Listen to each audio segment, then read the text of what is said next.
बेगूसराय जिले में शर्मसार कर देने वाली घटना एक 12 साल नाबालिग बच्ची के साथ सामूहिक दुष्कर्म होती है।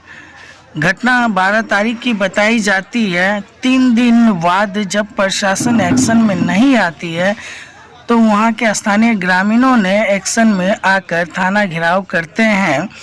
थाना घेराव करने के बाद प्रशासन की तरफ से आश्वासन मिलती है कि अपराधियों को जल्द गिरफ्तार कर उन्हें जेल भेजी जाएगी और कड़ी से कड़ी उन्हें सजा दी जाएगी।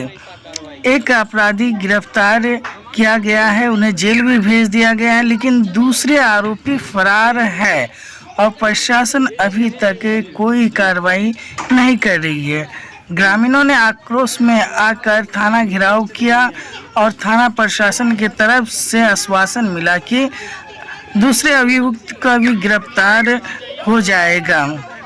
दूसरे दिन वहां के स्थानीय जिला परिषद, सोशल एक्टिविस्ट, बहुत सारे ऐसे समाज सेवी पहुंचते हैं और पीड़िता की फादर को आश्वासन देते हैं कि आपको रोने की कोई ज़रूरत नहीं है, जो घटना किया है, जो आरोपी है, उसको रोना पड़ेगा। हम लोग आपके साथ हैं, जहां तक सहयोग होगा हम लोग आपके साथ सहयोग करेंगे। यहाँ के स्थानीय ग्रामीणों का बहुत बहुत धन्यवाद।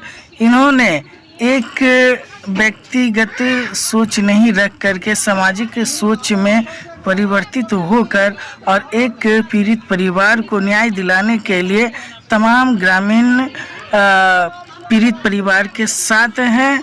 नया गांव थाना की यह मामला है। नया गांव प्रशासन अभी भी आश्वासन दिया जा रहा है कि हम जल्द से जल्द आरोपी को पकड़कर गिरफ्तार कर जेल भेजेंगे। ये जो बैठक हुई है, ये आप लोग को जानकारी कहाँ से मिली और आप कहाँ से आए हैं और किस चीज़ से हैं आप? मेरा नाम नेहा सिंह राठौर है। मैं सोशल एक्टिविस्ट हूँ और मैं एंटी रेप कम्युनिटी पड़ी से। पड़ी का मतलब होता है people against rape in India. जो लोग भी बलात्कार के खिलाफ है, उनका ये मुहिम है और इसकी फाउंडर योगिता बहन है जो दिल्ली की है, उनका ये इनिशिएटिव है। और बिहार में इसको लेकर मैं काम करी और कुछ हमारे साथी भी हैं जो यहाँ पे ये पड़ी का जो जिन्होंने कैंप लगा रखा है people against rape in India से हम लोग हैं। और धीरे धीरे बिहार में भी इसको सक्रिय किया जा रहा है। ये पूरे इंडिया में पड़ी काम कर रही है। और आज मैं यहाँ नया गांव के मोहम्मदपुर गौतम में हूँ। मुझे एक न्यूज़ लिंक के थ्रू पता चला, उसके थ्रू मुझे पता चला कि नया गांव में इस तरह की घटना हुई है 12 साल की बच्ची के साथ, जिसमें कि एक आरोपी को गांव वालों ने पकड़ के पुलिस को दिया। पुलिस की भी इसमें संवेदनहीनता है कि अभी तक एक आरोपी फरार है और बच्ची को, पीड़िता को भी जान का खतरा है, इसलिए उसको दूसरी जगह कहीं शिफ्ट करा दिया गया है। मैं पीड़िता से नहीं मिल पाई, मैं उससे मिलने आई थी। मैं दूसरे शहर में थी, मुझे जैसे पता चला मैं रातों रात यहाँ बेगूसराय आई। मैडम, ये जो पीड़िता है उनके जो है आप सहयोग के लिए क्या सरकार तरफ से कुछ कानूनी कार्रवाई के लिए सरकारी वकील क्या मिल सकती है? ये पीड़िता का अधिकार होता है कि उनको सरकार की तरफ से एक सलाह के लिए कानूनी सलाह के फ्री में वकील भी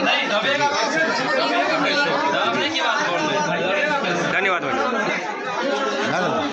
पता नहीं कौन सा खुन्नस भरा हुआ रहता है जो इस तरह से वो निकालते हैं।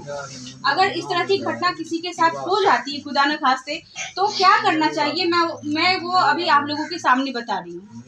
पहला कि अगर आप बलात्कार का शिकार हो तो क्या करना चाहिए। पहला, जल्द से जल्द अपने समीपवर्ती पंजीकृत डॉक्टर के पास अपनी जांच कराएं, मतलब आपके डॉक्टर के पास पहुंचे। दूसरा है, जल्द से जल्द अपने निकटवर्ती थाने में जाकर प्रथम सूचना रिपोर्ट लिखवाए, मतलब नज़दीक में जो भी थाना है जहाँ पे ये घटना हुआ है वहाँ उस थाने में जाके आप रिपोर्ट दर्ज करवाए।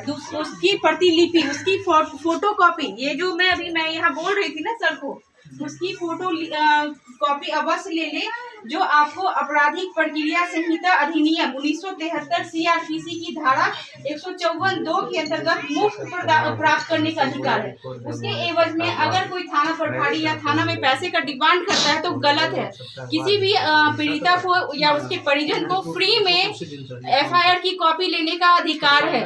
तो जब आपको ये बात पता नहीं रहेगा, आपसे पुलिस पैसे की डिमांड करेगी या नहीं देगी, तो आप सोचोगे कि यही होता होगा, इसीलिए या तो पैसे की कमी के कारण नहीं ले पाते हो या डर से, पुलिस के डर से नहीं ले पाते हो, पर आपको फ्री में वो मिलेगा। ये आपका अधिकार है, आपको लड़ना होगा उसके लिए कि मुझे ये फोटोकॉपी चाहिए ही चाहिए, ये अधिकार है, ये बात मुझे पता है।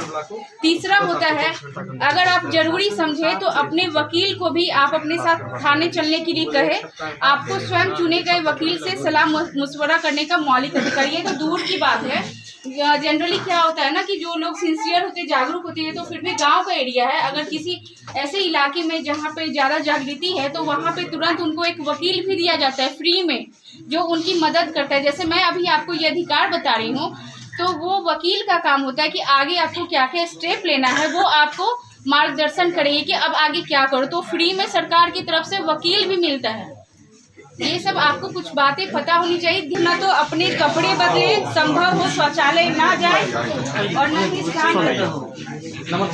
इससे सबूत की भूल खाने की संभावना बढ़ती है। मतलब कि जिसके साथ रेप हुआ है, जिसके साथ बलात्कार हुआ है, जब तक उसका मेडिकल ना हो तब तक ना तो बाथरूम जाने दीजिए, ना किसी में सड़ने। भाजपा कि जिसपे आपको शक हो, जैसे विक्टिम अगर होश में है, अगर उसने बता दिया कि इसने मेरे साथ किया है, तो उस आरोपी का भी मेडिकल ट्रीटमेंट का आप लोग मांग कर सकती कि इसका भी मेडिकल होना चाहिए। कभी कभी क्या होता है कि मेडिकल, वो क्या बोलते हैं कि लोग मेरे पे झूठा रेप का केस लगाए हैं, मैंने तो रेप किया ही नहीं है। कुछ महीनों के बाद ऐसा, तो जैसे मुझे यहाँ पता चला, मैं यहाँ आई, पर पीड़िता को यहाँ से हटा दिया गया है क्योंकि उनकी जान को खतरा है। जैसे मुझे पता चला, जान को किससे खतरा है? अभी ज्यादा अभी यहाँ आपको यहाँ जाके स्वतंत्र रूप से नहीं, यहाँ पे मीडिया है और मीडिया के सामने बोलिएगा। किसी की इतनी हिम्मत नहीं है कि किसी की जान ले ले। एक तो आप घर में घुस कर, जैसा मुझे न्यूज़ से पता चला कि किसी बच्ची के साथ आप ऐसा कर रहे हो और ऊपर से उसकी जान लेने की कोशिश कर रहे हो, उसके डर से उसको यहाँ से भगा दिया गया। इसमें उसकी तो कोई गलती नहीं थी, जिसकी गलती नहीं थी उसको ही यहाँ से भगा दिया गया। लॉ एंड ऑर्डर का जो सिचुएशन है बेगूसराय में, रोज घटनाएं घट रही है, तो उस घटनाओं के कारण भयभीत लोग हैं, लोग सकते में हैं।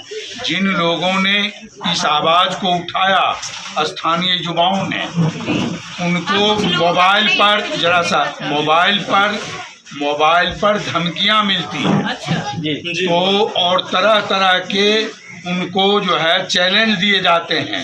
इसलिए उस परिस्थिति में सो लोग थोड़ा सकते में हैं। हम अपने क्षेत्र के और यहाँ के तमाम ग्रामीण माँ बहनों की ओर से और हम अपने समाज की ओर से, जनता की ओर से आप नेहा सिंह राठौड़ को धन्यवाद देना चाहते हैं कि आप एंटी रेप जो ऑर्गेनाइजेशन कम्युनिटी आपका है, आप उसके अच्छे उद्देश्य को लेकर के, एंटी रेप मूवमेंट को लेकर के आप यहाँ तक आए।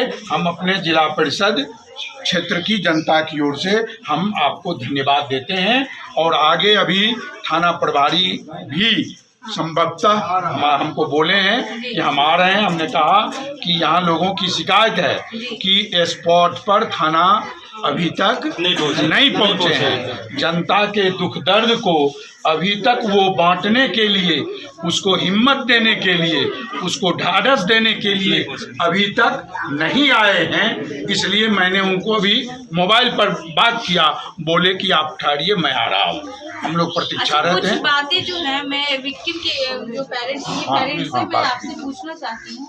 इतने लोगों के बीच पूछना सही है कि मैं अगर कल बेगूसराय में रहती, मैं कल आती, लेकिन मैं बाहर थी। जैसे मुझे इस घटना की खबर पता चली, मैं रात में 10 बजे बेगूसराय आई, मैं पटना में, पर मैं आई हूँ। तो मुझे आप बताइए कैसे हुआ, किसने किया, कितने लोग थे? बड़ा बाबा जी, यहाँ क्या आप लोग यहाँ क्या नाम है आश्वासन दिए हैं?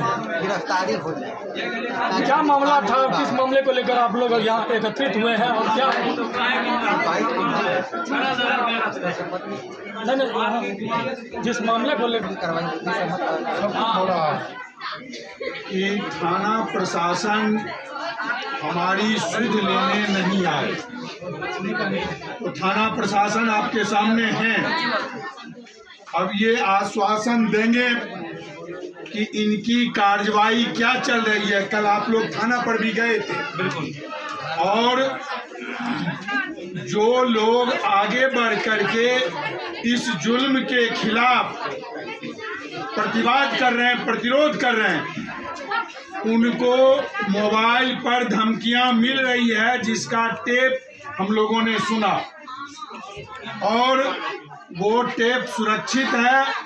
वो टेप प्रशासन को अपना मिलना चाहिए, उसको अपना एविडेंस के रूप में वो इस्तेमाल करेंगे। नंबर 1। नंबर 2 कि थाना प्रशासन अपराधियों के ऊपर इस तरह के कुकृत्य, घिनौने कृत्य करने वालों के ऊपर क्या आगे की कार्रवाई करेगी, ये कानून का मसला है। और हम लोग कानून पसंद आदमी हैं, बिल्कुल, कानून को साथ देना हमारा काम है, तो कानून को हम लोग साथ दें और जो भी सूचना हो दें। वहीं प्रशासन से ये हमारा अपील होगा कि प्रशासन दी गई सूचना पर प्रॉम्प्ट एक्शन ले, ना कि थोड़ा आगे पीछे। उससे क्या होता है कि सूचना जो आपको मिलेगी, उस सूचना के टाइम ड्यूरेशन में वो निकल भी सकता है। इसलिए आपको जो सूचना मिले, उस सूचना पर त्वरित कार्रवाई होनी चाहिए, यही उम्मीद आपसे की जाती है। नंबर 3 कि जो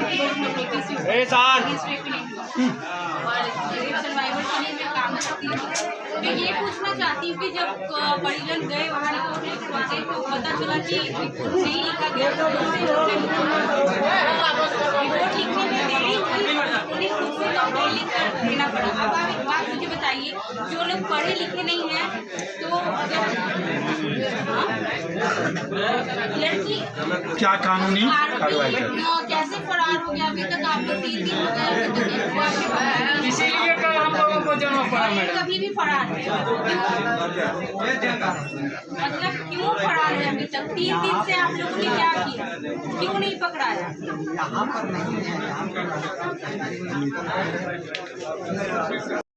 नहीं अगर पकड़ाते हैं तो उनके खिलाफ कानून से, कोर्ट से कुर्की जब्ती की प्रक्रिया जो है वो करके कुर्की जब्ती किया जाएगा। इसके अलावे कुर्की जब्ती के अलावे भी उसको गिरफ्तारी करनी है। सुना जाए पूरी मेरी बात। 3 दिन आपको हमने समय दिया। 3 दिन में जिस फोन नंबर से धमकी मिली है वो आपको भी व्हाट्सएप कर देता है, कंप्लेन लिख लीजिए। हाँ, और कंप्लेन करके जिसके नाम से हो सकता है कि हमारे नाम से है, आप फोन कर रहे हैं तो वो आप खुद बात करेगा, तो बताएगा कि फलाना आदि किया है, और आप भी जानते हैं।